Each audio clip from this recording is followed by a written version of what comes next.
I'm a fitness instructor and my job compels me to take care of my body. I go to gym thrice a week and make sure to jog every day. Though since last winter I go jogging in the evening since the city park is crowded at that time. And it all because of what happened last winter. Usually I preferred jogging early morning since the park was secluded with less distraction and cacophony of people. But something happened that made me alter my lifestyle forever. It was a foggy winter morning. I took a shot of Americano followed by some almonds and set out for a run.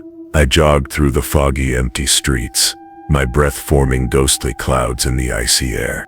Each footfall echoed faintly, swallowed by the surrounding silence. The shadows of leafless trees twisted and stretched, their skeletal branches reaching like ghostly fingers. The cold bit into my skin, but the rhythmic motion kept me warm. 20 minutes it took me to reach the city park from my house. The city park lay draped in a thick blanket of fog. Bare branches of towering trees reached skyward like they're asking for warmth desperately. Frost covered of grass beds shimmered faintly in the muted morning light. As I started running on the winding tracks, I couldn't help but think how these usually lively paths has drowned into the deadness of winter. Their curves disappeared into the fogs, creating mystery. The park benches were cold and damp. The distant outline of the park fountain emerged like a ghostly apparition. The air was crisp and heavy, and there was complete silence around. Not even a bird was chirping that day, which did come somewhat odd to me. At this point, I was cursing myself for not charging my earbuds last night. Running in that eerie quiet did make things uncomfortable, no doubt. 10 minutes into the run, I began hearing a weird sound. It was like metal rubbing against metal, the sound getting louder as I moved ahead of the track. The fog in front of me got thinner and I noticed the park swing. On the left swing, there was a woman. She swaying back and forth, slowly. She looked wrong. Her messy, tangled hair hung over her face, and her pale, almost gray skin stood out in the dull light. She wore this tattered blue pullover with its sleeves rolled up to her elbows. Her pencil-thin hands with bony fingers gripped the chains tightly, making them creak with every swing. So this where the sounds were coming from. The fog wrapped around her like it belonged to her, hiding most of her body. Every now and then, her head jerked slightly, as if she was stuck in a loop. It was unsettling. It was creepy. Now the track ahead went through that swing. If I continue, I'll have to jog and pass by her, which means she will see me too. Even though her behavior appeared frantic, she looked harmless, and I'm a pretty muscular guy. So even if she does something unexpected, I was confident that I'll be able to handle it. I increased my pace and ran to the swing's direction. As I passed her, I slowly turned my head to get a good look of her face.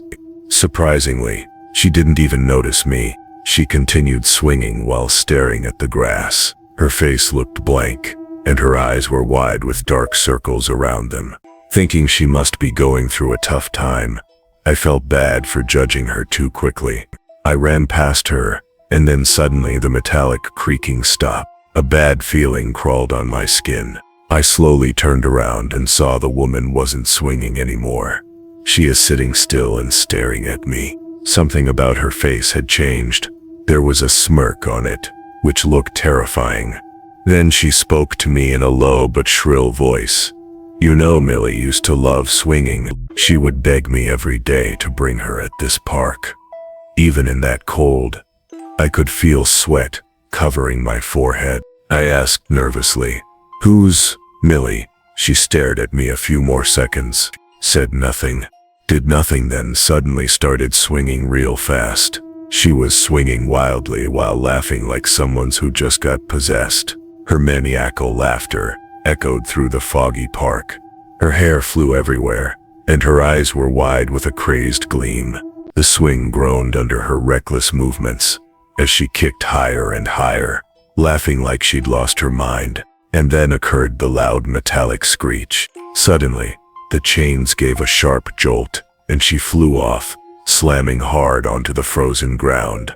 The laughter stopped instantly. Her head twisted at a sickening angle. Her neck broke. She spit out some blood from her mouth, and then her body shivered for a fraction of a second. And then the unsettling silence took over the park again. I was so shocked and horrified that it took me a few minutes to register what just happened. But when finally my senses kicked in, I dialed 911. The cops came, and so the paramedics. Her body was taken out on a stretcher, and I told the cops everything I could while shaking in that cold. People from the area were asked about her, and a few told her tragic tale. She had a 5-year-old daughter, Millie, who died of pneumonia recently. Not being able to survive the grief of losing a child, she took her last breath in front of me. It took me several nights to get sleep, because every time I closed my eyes, I could see her swinging and then breaking her neck on the hard concrete. I really wish she had someone to help her so she wouldn't have given up on life like this.